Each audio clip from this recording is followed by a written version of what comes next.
Good evening, I'm Karina Mende and welcome to this week's edition of NTV News. The Mongolian People's Revolutionary Party changed its name to the Mongolian People's Party last year, but now the party is on the verge of splitting in two due to internal power struggles.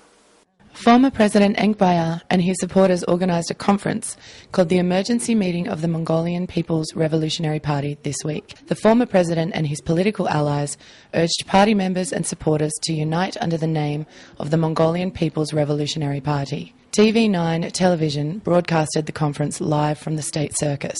As expected, Mr. Enkhbayar harshly criticised the current leaders of the Mongolian People's Party in his speech at the conference. Mr. Enkhbayar ruled the Mongolian People's Revolutionary Party until the 2005 presidential election. Following his defeat to the opposition party's candidate in the 2009 presidential election, he returned to party politics. During his tenure as the party chairman and the Prime Minister, he was highly criticised by the opposition and civil society groups, often called the godfather of corruption. Since 2009, he attempted to actively engage in party politics. However, he has lost support from the party leaders and the majority of its members. During last year's conference of the Mongolian People's Revolutionary Party, Mr. Enkhbayar fiercely opposed the decision to change the party's name. Meanwhile, the leaders of the Mongolian People's Party declined to comment on this week's emergency conference. But the party's youth leaders angrily staged a protest against the conference. They urged the party leaders to suspend the membership of Enkhbayar, Turbishdagva and Shinbayar, who have been involved in the power struggle against the current leaders of the Mongolian People's Party. The 19th annual meeting of the Asia-Pacific Parliamentary Forum was held in Ulaanbaatar this week. The delegation discussed regional politics, free trade, the regional economy and security issues.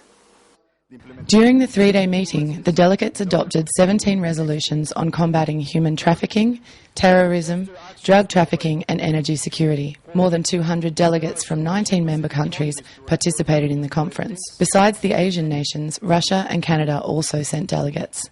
The Mongolian government proposed 7 draft resolutions, all of which were adopted. The Deputy Chairman of the Parliament, Mr. Enkhbayar, urged the delegation to pay greater attention to the current situation in the Korean peninsula. The North Koreans' recent shelling of South Korea has intensified tensions in the peninsula. At the time of North Korea's bombardment, 2 Mongolian citizens were present but unharmed. Some Mongolian Parliament members also stressed the issues of free trade and food security during the conference. The next annual meeting of the Asia-Pacific Parliamentary Forum, or APPF, will be held in Tokyo, Japan. The APPF is a group of parliamentary officials from the Asia-Pacific region who wish to discuss matters that affect the region with government counterparts around the world. The group was founded in 1993.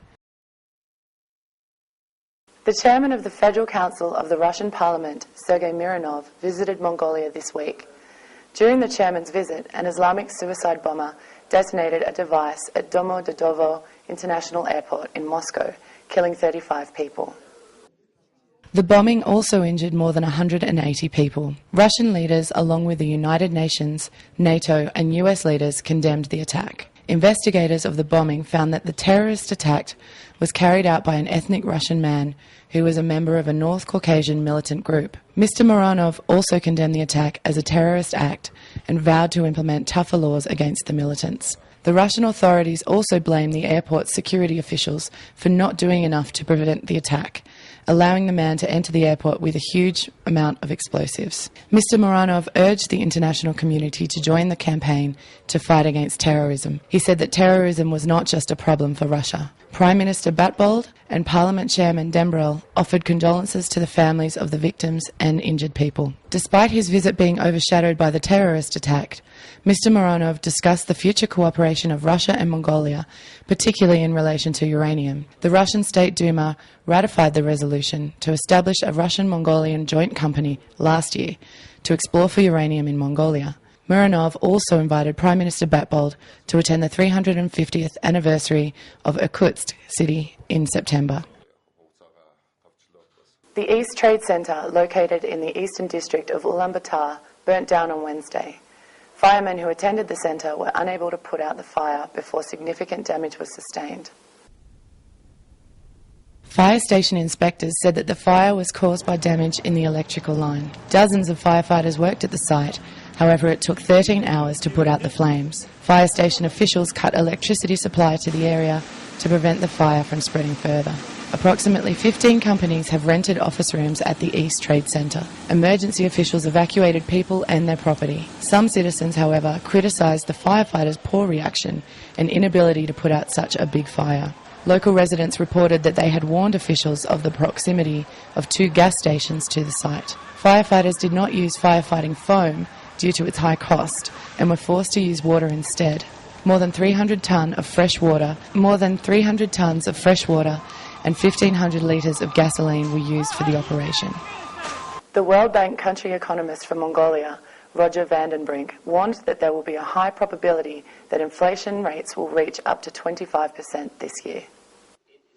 Mr. Vandenbrink cited the budget deficit as the reason for the high inflation rate. The Mongolian government promised to spend billions of tugrils on social welfare programs this year. The deficit of the 2011 budget is equal to 9.9% of the gross domestic product. Vandenbrink also noted external factors such as the rising food prices and international monetary policy as contributing to high inflation.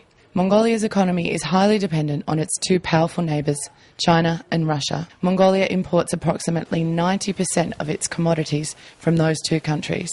That's why, Vandenbrink warns, that the rising food prices in China and Russia will affect the currency rates of Mongolian tugrul. Mr. Vandenbrink recommended the Mongolian authorities introduce efficient fiscal management to coordinate budget expenditure for 2011. Thank you for joining us for this week's edition of NTV English News.